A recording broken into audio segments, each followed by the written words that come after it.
Deb loved God most of all. She loved her family. She loved her artwork. Um, and she loved her dogs. And we, her and I both had dogs. We grew up together. We both had dogs our whole lives. And so uh, her, uh, she had a Karen Terrier, which is, if you know the Karen Terrier breed, that's the Toto from Wizard of Oz. And she was about 12 months pregnant, and somebody stole her out of the yard. And so they thought they were getting a really good deal having all these brand new little Totos running around, but it was a mutt. So Shauna wasn't a mutt, but the dog that got with her was a mutt. So um, I'm sure they were disappointed when they found that out, but it was time to get a new dog. So we went to Wayside Waifs and looked at dogs, and they sent us to a foster uh, lady that was fostering dogs. And she had in her basement, in her driveway, or in the garage, she had a big, huge pen, metal pen. And there were 9 puppies in this pen. And so Deb climbed inside the pen, sat down on the floor, and for 3 hours let the puppy choose her. The one I wanted wouldn't even come around, but there was one that would always come around and come up to Deb. So we got Gizmo. Gizmo was a gizmo. He was a mutt. He was part Brent senior moment. He was part Airedale and part it's left me. Anyway, uh, he loved Deb. He was her dog. Um, when she would go down and spend time with her mom. Her mom had Alzheimer's, and so my father-in-law would call her up and say, "Deb, can you come down and help me out?" And so Deb would go down, and she would spend time, maybe sometimes as much as a month, down there with her mom. And so I'd finished my jobs for the week, and I was on my way down to see Deb. And of course, I took Gizmo along with me. Well, I'm driving down 13 highways south of Warrensburg, 65 miles an hour, when Gizmo sees cattle out in the field and thinks it'd be a wonderful thing to chase those cattle. Out the window he went. I looked in the rearview mirror and watched him tumbling down the side of the road. I hadn't taken his leash off. I just got him in the car and hadn't taken his, so he's still got his leash on. He's running back and forth across 13 highway. It's just a 2-lane road where we were. He's running back and forth. He's obviously in shock. So I get the car slowed down, turn around, go back, stop the car, get out, have to chase him back and forth across the road a few times, finally catch him, put him in the car. Well, he had about a quarter size place where he had, right above his eye, where he had hit the road and hit the gravel. And it had just tore a chunk of the skin out. And you know how head wounds bleed. So he's bleeding all over me, all over the car. And I had a few shop towels in the car, so I got him to finally lay down in the floorboard of the car, and he's just laying there, just barely breathing. And so here her mom is in having he's dealing with Alzheimer's. Deb's down there helping her out, and I'm going to have to go down and tell her I killed her dog by letting it jump out the window. So when I got there, we cleaned the wound and got it stopped bleeding.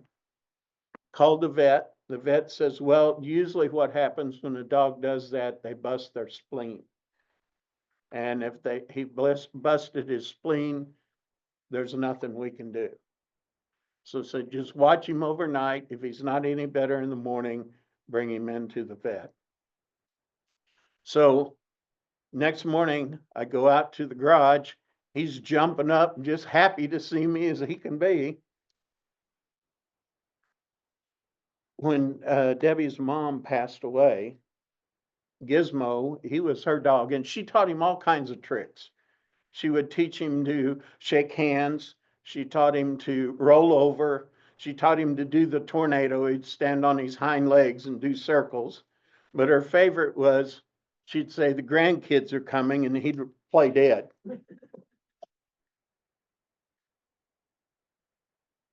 And so when Debbie's mom died, um, Deb was sitting at the computer writing a poem. She wrote several poems, and uh, she was sitting there and she was crying, of course, at the computer writing this poem about her mom.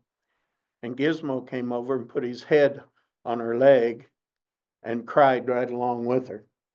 So they were special friends. And Zach, my grandson, was actually with her when they took him to the vet and found out that he was not going to live.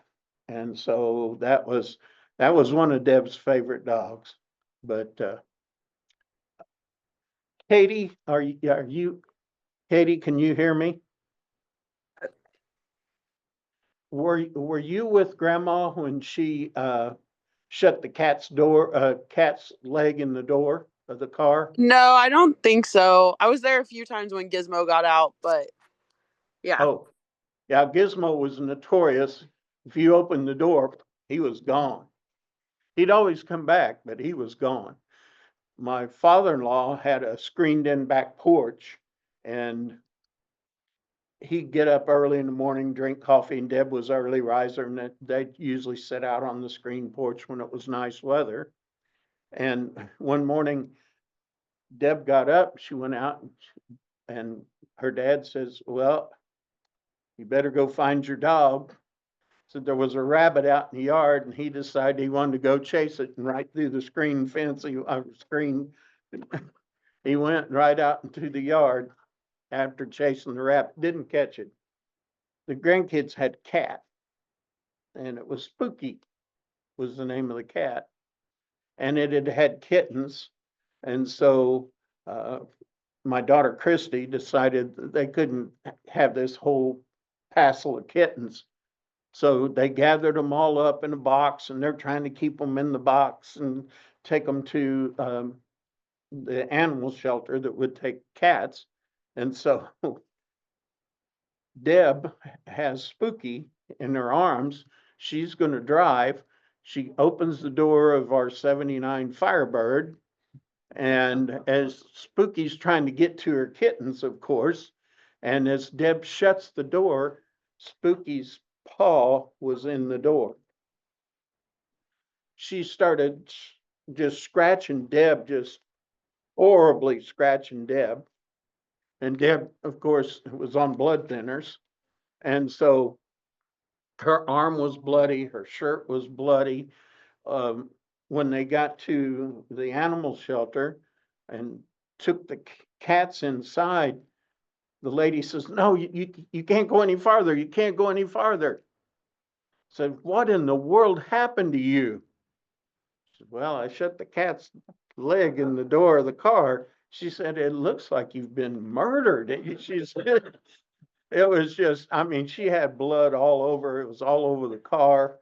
And so that was the story of Spooky the cat.